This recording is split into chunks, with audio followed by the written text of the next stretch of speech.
conversation. To text the show, text 347-704-6251. To live chat, go to xshow.co. To call the live line, dial 716-783-9325. And now, back to the show.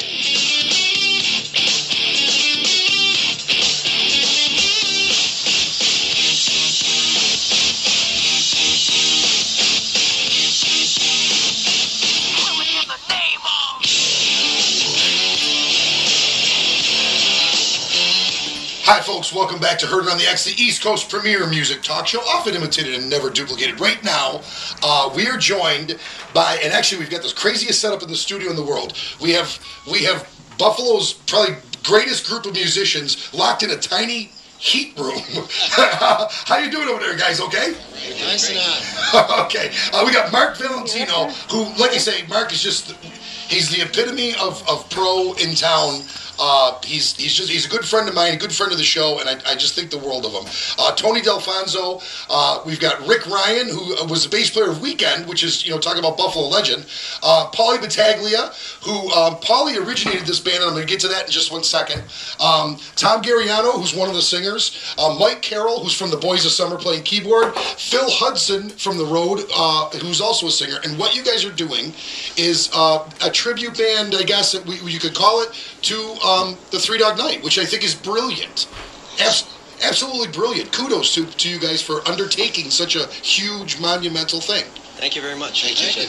So, we were talking a little bit earlier, and Mark, you came in. You were one of the later guys in. This was Phil's project. No, it's actually Paulie Battaglia. Paulie's project started it about 2 years ago. Paulie, tell me how you came about. Yeah, I started this about 2 years ago. And wanted to do something different. So what I did is I called Phil Hudson. I asked him, Phil, would you be interested in doing a tribute to a Three Dog Night? He goes, yeah, sure. I said, well, okay, we're going to need some help. So we started to make some phone calls. We got around to getting some musicians. They quit, didn't want to do it. I got a little discouraged, so I dropped it for a bit. And I says, no, I'm going to try it again. I called Phil again. Got in contact with Ricky Ryan. He agreed. Called Tommy Gariano, he agreed. Ricky called Mike Carroll. We all got together, sat down, and said, yes, let's do it, let's try it. And so far, so good. Yeah, I mean, and what an undertaking. It's got to be, it has to be painstaking, finding musicians that have the time to do it. And you especially, you just amaze me. I'm a very busy guy, but you thinking of the stuff that you do, Mark, is like, tires me out. Really. It is tough because of the day job and also playing over 100 shows a year with Hit and Run. But Tommy's in the same boat. Tommy's with the A-list, and they play 100 shows a year. But to get even 7 people to same practice multiple times, it is a chore. Yeah. So what do you do in that case? Do you? I mean, obviously the vocal practice is separate than the band practice. When we first started, because the musicians had played once or twice together, what we said is let's work on who's going to do what part, and we're going to get together 3 or 4 times, as Tommy was saying. What we did was went to Mark's basement, and like I said, I knew of Mark, through the music scene. Phil, obviously a legend in Buffalo with The Road, but we didn't know each other. Right. So you get 3 guys who know of each other, bring them down in the basement, and we have to say, okay, what kind of voice do you have? What kind of voice do you have? So we put on CDs of Three Dog Night, and we just literally, for 3 months, picked the parts apart. Like, this sounds good for you. We watched videos on YouTube, all Three Dog Night old footage. When it came up, we would, individually look at it, come to rehearsal, vocal rehearsal, and actually put it together that way. Yeah. But you guys aren't specifically doing parts, though, correct? I mean, no. Someone's not doing just the Corey Wells parts. We do have our strengths and weaknesses. I feel I'm more of the Chuck Negron part, and these guys split up to Corey Wells because they're a little bit more raspier. Right. But Phil Hudson's been like really the orchestrator of it, of the harmonies, and saying, "This, I think you should do this part. I'll do this part." Go ahead, Phil. Well, yeah.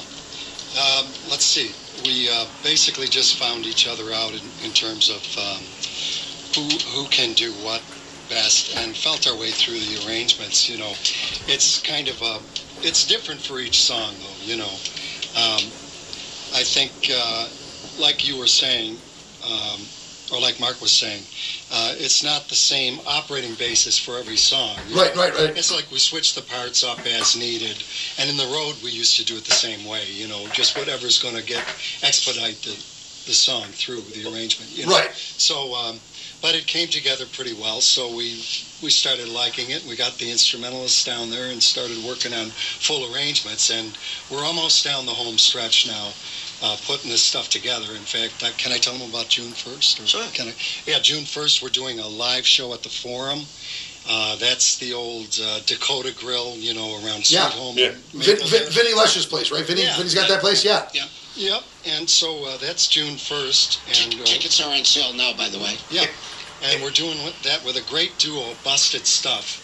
I think you probably know about them. Yeah, they're like a Dave Matthews sort of tribute. So that should be fun. And then we do concerts on the canal. The grand opening for the beginning of the year for the Harbor Series. Right. We headline the first show, which is I think Wednesday June 20th. Yeah, so that'd be fun too. Free show for the outdoors. Is there rumor that you guys are going to be giving tickets away today? Yes. Because we actually have somebody on hold already. So they literally called before we were even on the air. How are you going to? Well, what you guys could do is just get their name and address, and we can mail them. We'll mail them to them. Oh, so everybody that calls wins?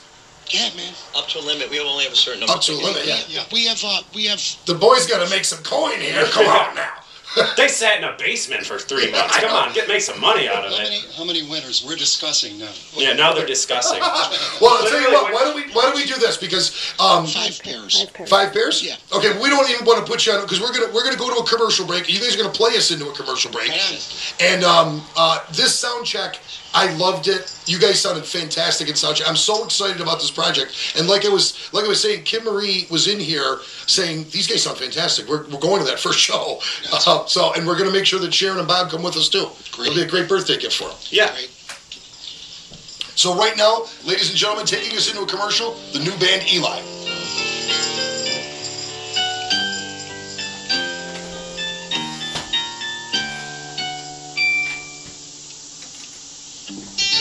Just an old-fashioned love song playing on the radio. And wrapped around the music is the sound of someone's promising they'll never go. You swear you've heard it before, this slowly rambles on. No need in bringing them back, 'cause they're never really gone. Just an old-fashioned love song, one I'm sure they wrote for you and me. Just an old-fashioned love song, coming down in three-part harmony. Just an old-fashioned love